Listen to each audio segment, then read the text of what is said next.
আসসালামু আলাইকুম। আশা করি আপনারা সকলে অনেক, অনেক ভালো আছেন। তো ইনশাআল্লাহ আল্লাহর রহমতে আমি অনেক ভালো আছি। তো আজকের আপনার নতুন একটা কবুতরের ব্লগ ভিডিওতে আপনাদের স্বাগতম।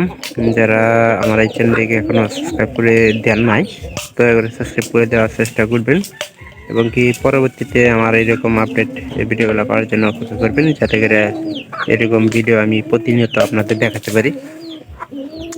তো অনেকে আছে যারা অনেকভাবে কবুতরের ঘর চেনায়। তো আমার পদ্ধতি আসলে অন্যরকম।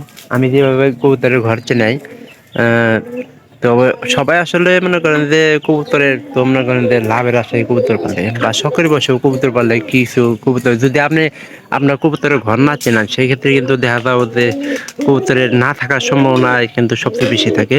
আর সেই ক্ষেত্রে মনে করেন যে আমার যেহেতু একটা পালের কবুতর আছে, এটা জোড়া নিচ্ছে। এখন যেহেতু সকালবেলা খাবারটা খাওয়াই, করি কি জানেন, এই যে এই খড়ের ভিতরে মনে করেন যে দিয়ে দিলে গেলা থাকবো পায়রাও, কিন্তু মনে করেন যে মাসাল্লাহ সারিয়ে দিই নেই থাকি আসি বোন। এই এই কৈতরের খড় কি বাগের সিরিয়ালি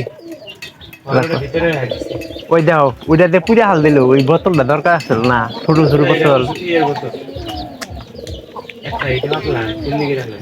আচ্ছা এখন কি ঘরে ছাড়িয়ে দিবি কবুতরের ঘরে? দেরি হবো।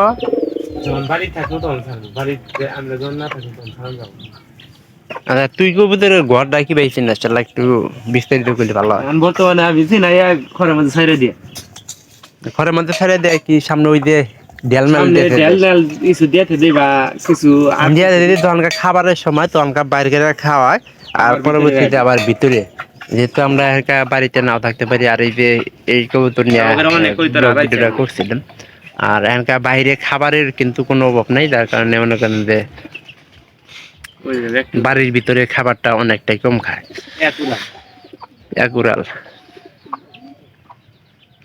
উপরের ডাবাত দিছে, উপরের ডাবাত দিছে। এই এটার মানে ঠান্ডা লাগছে রে, তুই দেখবলা ডাহে শব্দ কম।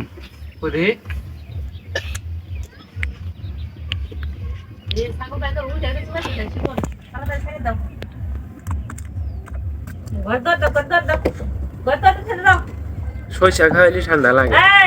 হ্যাঁ যাইতেছি কারণ সরিষা মাইসা বুনতাছে, অনেকে বুনতাছে, আবার অনেকে কোনটা কোনটা পাতে ঘষি না দিয়ে ঘষি দিয়ে এরা তো কইতের বন্ধ গেছে কথা দেখা যাবে না। কোনটা এই যে 3 নম্বর করে ঘষি দিছে এটা কালকে রাইতে। একটা দিলে ই হবো না, 1.5 লাখ বসি, 1.5 লাগবে দুইটা দিলে এটা দিছে, এটা দিছে, এটা দিয়ে দিতেছে, এটা দিছে। কালকে দিছে। এটা কিন্তু পায়রা ওই লাল ওই এরা না ওইটার মধ্যে যেতেছে, পায়রা সবসময় পাইলে খাতে থাকে। আচ্ছা এরা তো বাদ দিচ্ছে অনেক আগে না, ফুটার সম্ভাবনা। তবে খোঁজখবর রাখলে দেখা যাবো যে কবে ফুটে না ফুটে। সবগুলাই তো মানে ডিম 1 2 3 4 1 2 3 4 5 5 এই জোড়া কি ডিম দিছে? সবটির মধ্যে 5 6, এটা 7টা, এটা দিছে 8টা, এই জোড়া দিছে নিচে এই যে 9টা, এই পাশে হইলো 9টা, এই পাশে হলো 9 জোড়া মনে করেন যে দিছে, ডিম দিয়ে হালাই দিছে আল্লাহর রহমতে। আর এই পাশে মনে হয় 3 জোড়া থাকার কথা, 3 জোড়াই মনে হয় সম্ভবত 3 জোড়াই ডিম দিছে, 12 জোড়া মনে হয় ডিম দিছে না। এই যে 1 জোড়া, এটাও ডিম দিছে, 2 জোড়া 12 জোড়া। আর এই যে দেখেন এটা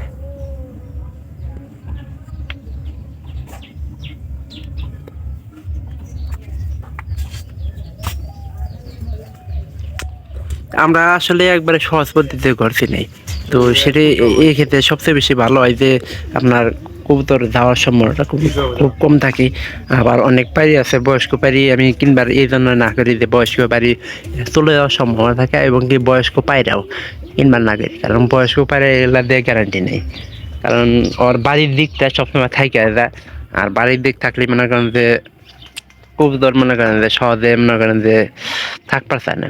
তো আমার বাড়িতে যেহেতু অনেক প্রায় ভালোই ধরা কবুতর আছে, 13-14 কবুতর আছে, সেক্ষেত্রে দেখা যাবে যে কবুতর থাকার সম্ভাবনাটা সবচেয়ে বেশি। তবে মাঝে মাঝে বেশি কবুতর থাকলে অতিরিক্ত কবুতর কিন্তু বেশি আসে। তো অনেক আছে যে লোভে পড়ে কিন্তু কবুতর আটকায়, তো এই কাজটা ভুলেও করবেন না। কারণ আমি এই জন্যই বলি যে যারা কবুতর আটকানো অভ্যাস তাদের কিন্তু কবুতর টিকে না। তো আমার বাড়ির পাশে একটা অবশ্য কাহিনী জানেন না, তো সেই বিষয়ে আমি আপনাদের কোনো সময় বলি নাই। কারণ এরকম করে বেশি বেশি করে কবুতর আটকাইতো। তো এক সময় এমন একটা অবস্থা হলো যে ওনার এখানকার কবুতরই নেই। তো এই লোভে আসলে লোভে কোনো কিছুই থাকে না, লোভে পাবে মৃত্যু। আমরা পড়াশোনা করে লেখাপড়া করে ওটা বুঝতে পারছি এবং কি শিখতে পারছি, কিন্তু বাস্তবে আইলে কিন্তু ওই একই কাহিনী করে। ইনশাল্লাহ সবাই ভালো থাকবেন, দেখা হবে অন্য কোনো ভিডিওতে অন্য কোনো বিষয় নিয়ে। ভালো থাকবেন সবাই।